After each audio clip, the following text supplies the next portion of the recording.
Alors, qu'est-ce que je peux vous concocter? Un cocktail à l'acide sulfurique ou un incomparable cadavre exquis? Ou peut-être voulez-vous quelque chose d'un peu plus fort? Dans ce cas, pas de problème. Je vais vous sortir de derrière les fagots l'histoire d'un journaliste appelé Charlie qui avait besoin d'un meurtre et d'un verre, mais pas forcément dans cet ordre.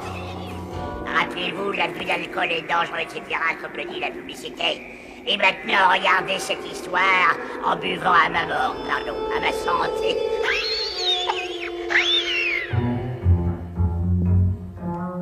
Mon nom est Charles Mackenzie. Je suis journaliste de profession. Enfin, du moins, je l'étais il n'y a pas si longtemps.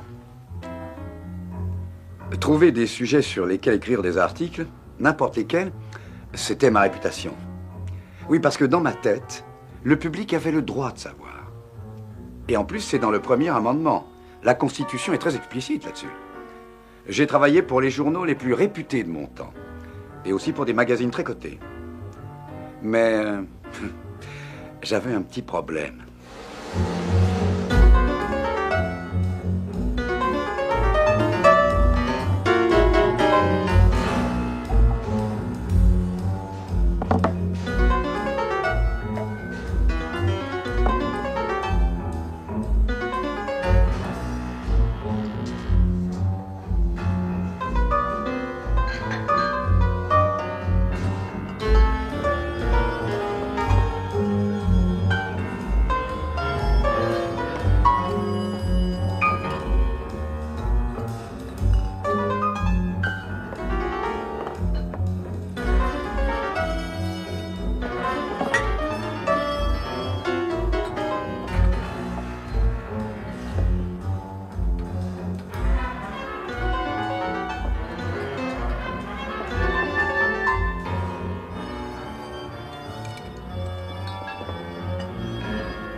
Allez, réveille-toi, Charlie.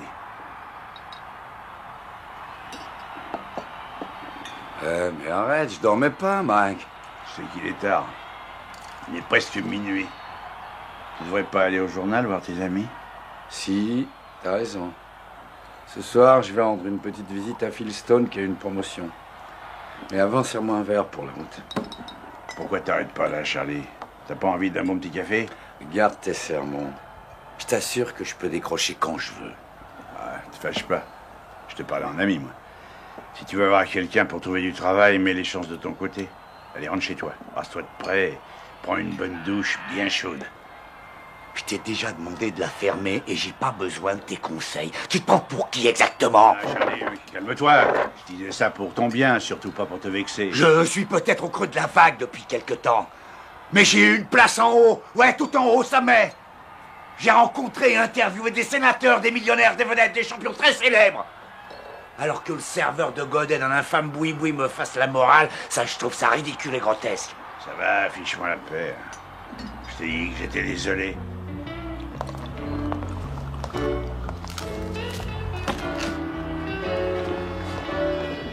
Hé, Mac, je vais offrir un verre à cette fille.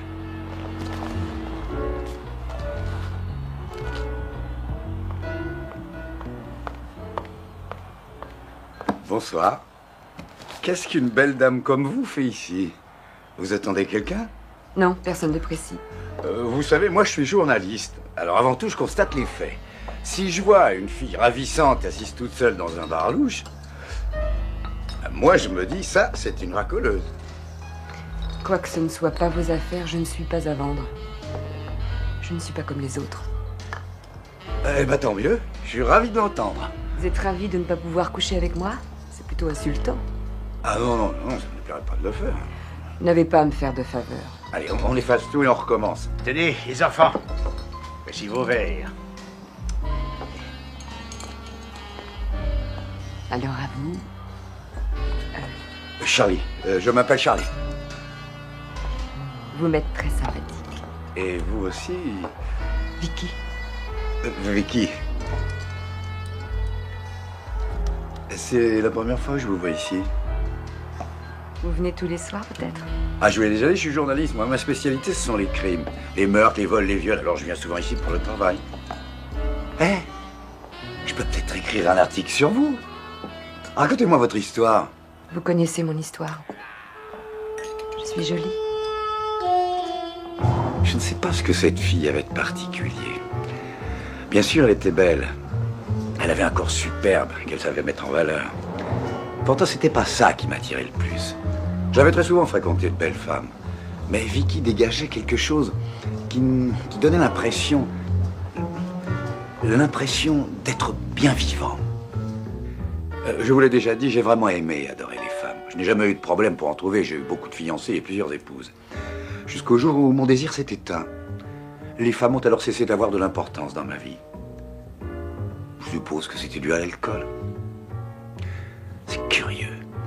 Vicky avait un charme vraiment très particulier. Avec elle, j'avais la sensation de retrouver ma jeunesse. En discutant avec elle, j'avais l'impression de redevenir comme avant.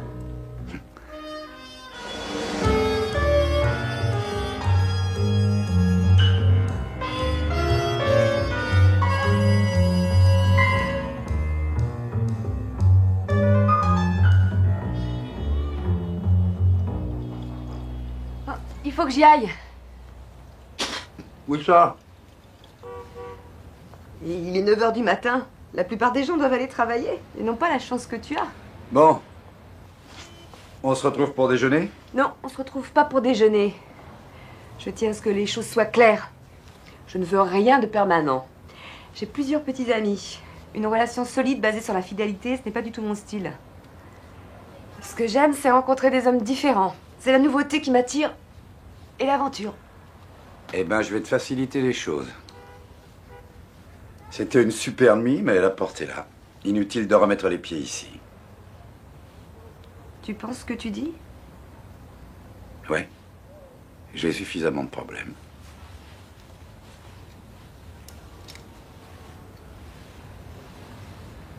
Tu sais, Charlie, j'adore ta réaction. Ça me plairait qu'on se revoie de temps en temps. Mais je ne veux pas que tu crois que c'est pour la vie. C'était pas pour la vie, c'était juste pour déjeuner. Désolé, monsieur Mackenzie, mais monsieur Stone a trop de travail pour vous recevoir. Avant de répondre, allez donc lui demander. Je suis un vieil ami. Il ne reçoit les gens que sur rendez-vous. Ah bah, puisque c'est ça, donnez-moi, hein. Impossible, je dois d'abord Phil parler avec monsieur Stone. Bonjour, Phil, ça va? Charlie Mackenzie, comment tu vas? Ah, très bien. Écoute, je voudrais qu'on parle Non, travail. mais j'ai pas le temps maintenant, désolé, mais peut-être une autre fois. 5 minutes, Phil. Donne-moi une chance. Entendu, 5 minutes. Tu sais que je suis content de te revoir. Ça fait drôlement longtemps. Est-ce que Norma va bien? Oui, Charlie, très bien. J'ai vu Léon il y a une semaine. On a déjeuné ensemble. Il m'a reparlé du scoop que je t'avais refilé sur Roy Angel. Tu t'en souviens? Le Globe avait eu ses aveux avant la police. Et tu te souviens comme les procureurs étaient mal à Bien l'aise? sûr que oui, Charlie. Donne-moi une autre chance, Phil. Il faut que je travaille.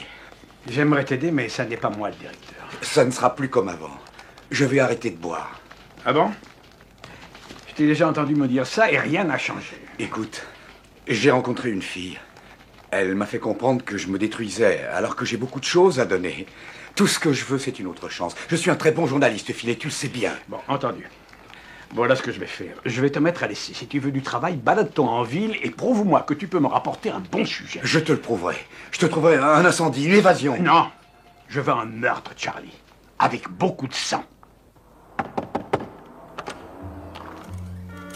Oh, Charlie, je me disais bien que tu apparaîtrais un de ces 4 matins. Ah, ça te fait pas plaisir de voir ton frère? Oh, ça me ferait plaisir de te voir si je savais que ça te faisait plaisir de me voir. Mais en fait, tu t'en moques carrément. Tout ce que tu veux, c'est de l'argent encore une fois. Bah, c'est pas ma faute si j'ai eu la poisse ces derniers temps. Mais c'est fini tout ça, hein. Je viens de retrouver du travail. Seulement, je serai payé qu'à la fin du mois. Et pour l'instant, je suis fauché comme les blés. Alors, soit tu me prêtes un peu d'argent, soit je vais faire la manche.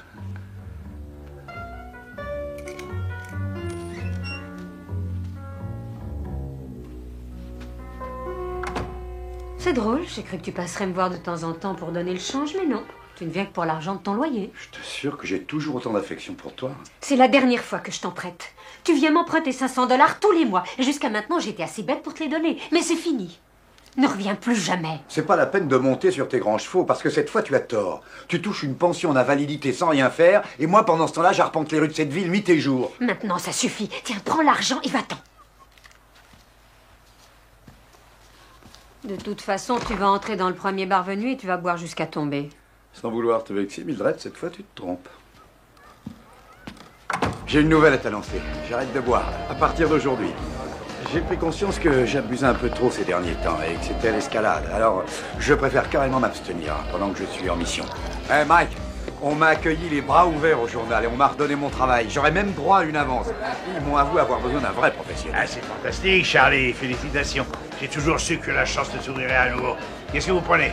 2 cafés. 2 cafés? T'as mis le frein, alors? Ah, je bois plus à partir de ce soir. Oh, Charlie, c'est fabuleux que tu t'arrêtes, même si t'étais mon meilleur client. Écoutez tout le monde, ça y est, Charlie est au régime sec.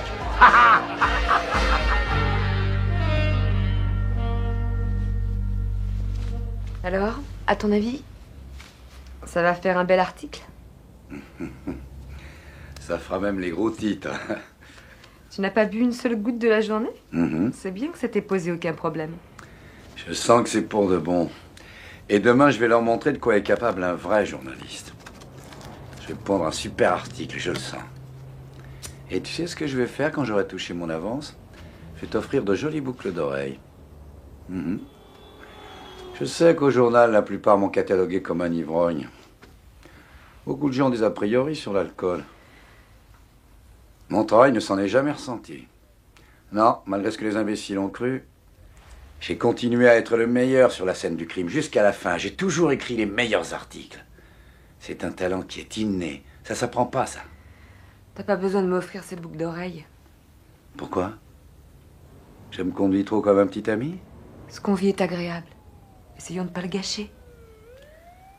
Je vais pas te demander d'emménager ici, ni de te marier avec moi. Je ne connais même pas ton nom de famille. Parfait. Ni nom de famille, ni numéro de téléphone. Profitons juste du moment présent. Le lieutenant James, s'il vous plaît. C'est moi. Ouais, salut, c'est Charlie Mackenzie. Je fais une enquête sur les homicides en ville et je voudrais venir vous voir pour en parler. Non, je remue pas la bouche. Je veux seulement vérifier certaines informations. Contactez Joe Burton. Écoutez, Roy, je veux pas voir Joe Burton. Je veux en parler avec vous. Désolé, Charlie. Roy! Vince, je veux aider un débutant qu'on a engagé au Globe en lui donnant un bon sujet. Tu as quelque chose? Pas aujourd'hui. Oh, non. s'il te plaît, Vince. Je sais que vous n'exploitez pas tous vos sujets parce qu'ils sont trop croustillants. On n'a rien aujourd'hui. Vince, je te paierai si tu veux. Le petit est désespéré. Question d'argent. Bon, d'accord, alors donne-moi le numéro de Rickman. 88 20 00. Merci, Vince. Allô? Howard Rickman, s'il vous De la plaît. part de qui? De Charlie Mackenzie. Je peux prendre un message? Non, merci, je le rappellerai. Attendez, j'écoute. Follet, il faut que tu m'aides un peu, je suis en panne. Comment tu vas faire? Bon, bah voilà, est-ce qu'on pourrait pas se voir aujourd'hui? Téléphone à 6h. Très bien, je te rappelle à 6h sans faute. Bernard, je peux passer à la morgue ce soir? Pars en vacances. Ah bon, et tu recommences le travail quand? Dans 10 jours. Bon, et bien dans ce cas, je te retéléphonerai à ton retour. Tout va bien, Charlie? Très bien. J'ai déjà renoué avec mes contacts. Il faudra bien choisir avec soin tes informateurs, Charlie. Je suis sûr que quelque chose de bon va en sortir. Et je vais t'écrire un article génial. Ouais, j'espère. Je n'attends que ça. Je sais.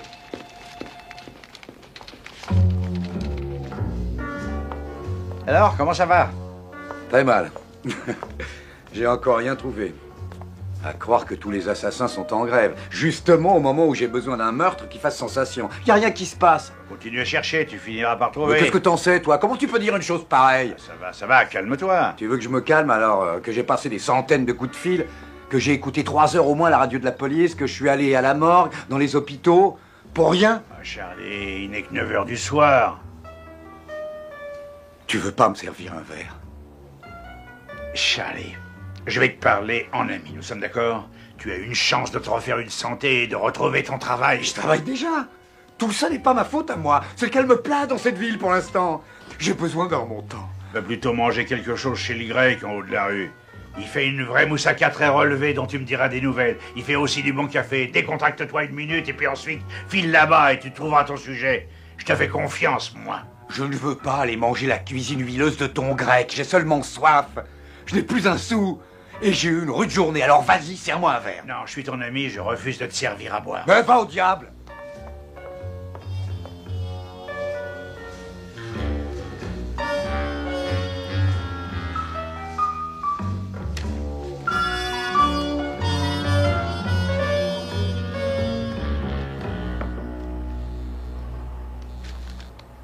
Vous savez, j'ai pas mâché mes mots avec l'inspecteur.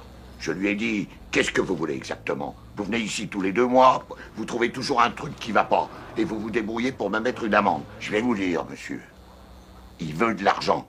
Il vaut mieux acheter ces gens-là, sinon ils vous saignent à blanc. Ces idiots de fonctionnaires qui travaillent pour la ville, ce sont tous des escrocs. Des escrocs qui veulent se remplir les poches. Oui, je sais, vous avez raison. Ça ne vous embête pas que je lise mon journal? Non, bien sûr que non, pas de problème. Je ne vous embêterai plus.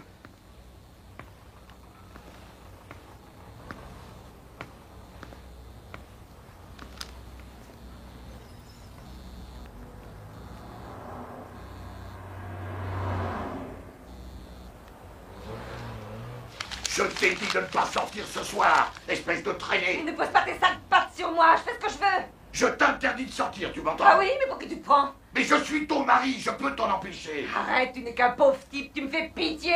Mais regarde-toi. Tu ne sortiras pas ce soir. Lâche-moi, minable. Je vais te montrer qui commande dans cette maison. Non, non, non, non, non, non.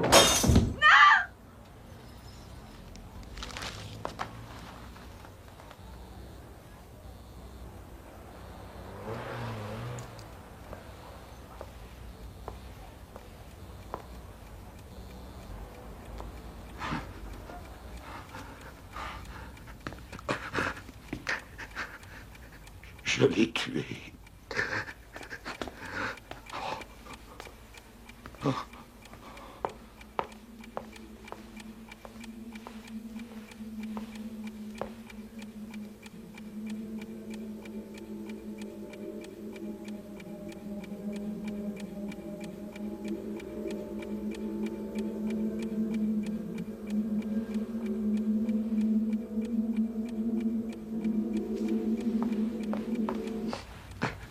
Vous voulez qu'on parle?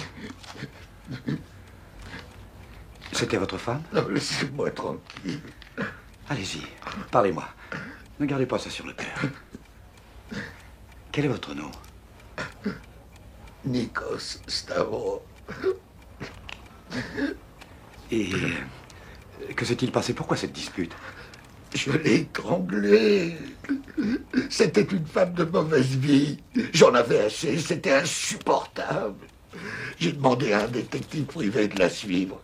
Elle ramassait des types dans les bars, des clochards, des alcoolos, et elle couchait avec eux. Elle faisait ça pour m'humilier. C'était une petite ordure, une traînée, rien de plus. Il y a 2 ans, elle est entrée pour me demander de travailler comme serveuse. Elle aurait charmé un serpent. 1 mois plus tard, j'étais marié avec elle. Elle s'est mise à flirter avec tous les hommes qu'elle servait. Au début, ça m'était égal. J'étais fier d'avoir une aussi jeune et une aussi jolie femme. Entre vous, il y a une grande différence d'âge, n'est-ce pas? Oui. Je ne la voyais presque plus. Elle sortait une partie de la nuit et dormait une partie de la journée. Mais ce soir, quand elle a dit qu'elle allait sortir, j'ai essayé de l'en empêcher. Et là, elle a commencé à se moquer de moi. Oh Seigneur, aidez-moi. Écoutez, il faut appeler la police. Je vais rester pour faire le nécessaire. Où est le téléphone? Dans la cuisine.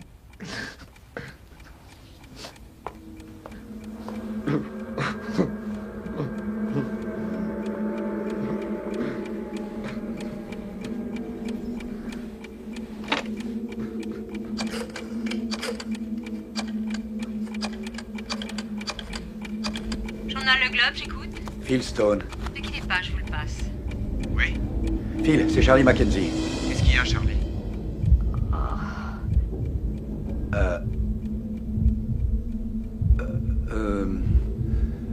Je vais te rappeler.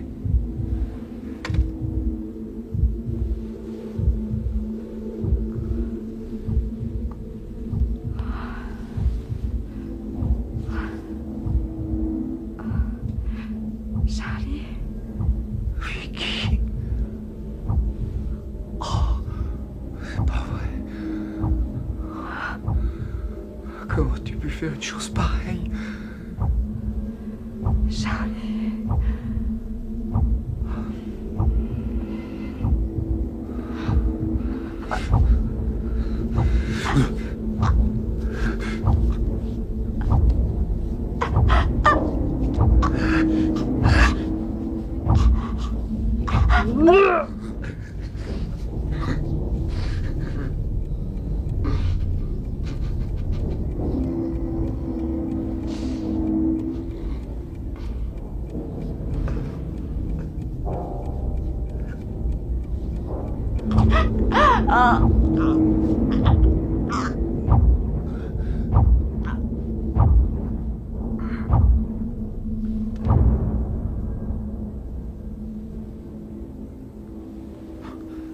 Vous avez eu la police? Oui, elle va arriver.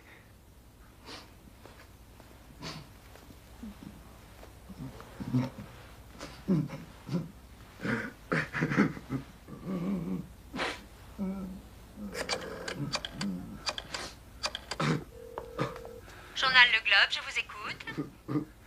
La rédaction. Ne quittez pas. Rédaction? Ici Charlie Mackenzie. Vous êtes prêt à noter? Quand vous voulez. Entendu. On y va. Aveuglé et emporté par la jalousie, un restaurateur désespéré de Lomax Park a en début de soirée étranglé sa femme, qui lui faisait infidélité sur infidélité, le ridiculisait, riait de lui et l'insultait. Nikos Stavros, un immigrant grec naturalisé américain, avait récemment engagé un détective pour suivre sa femme Vicky, quand il l'a soupçonnée d'avoir un ou des amants. Après avoir eu tous les détails de la vie secrète et sordide de sa femme, Nikos entra dans une colère si violente qu'il l'étrangla. Ouvrez les guillemets. Elle faisait ça pour m'humilier. C'était une petite ordure. Ce n'était qu'une traînée, rien de plus. Fermez les guillemets. Stavros était en larmes quand il confessa son crime à la police. Et maintenant, écoutez, je vais écrire un roman avec pour sujet ma double vie de spécialiste en homicide et de criminel. Ça sera intéressant, non? Je commencerai à écrire ce livre dès qu'on m'aura enlevé cette chose-là. Mais en tout premier lieu, j'aimerais être détaché parce que j'ai besoin et j'ai envie de boire un petit verre.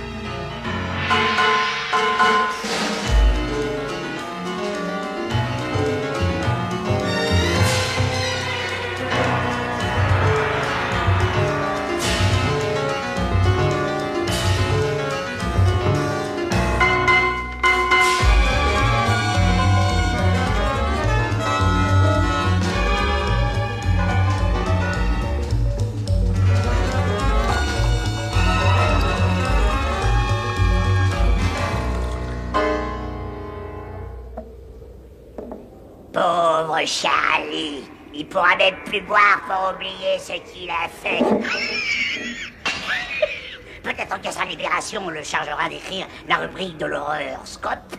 Vous voulez peut-être un cocktail Givaro? Comme ça, je pourrais peut-être vous faire une petite réduction.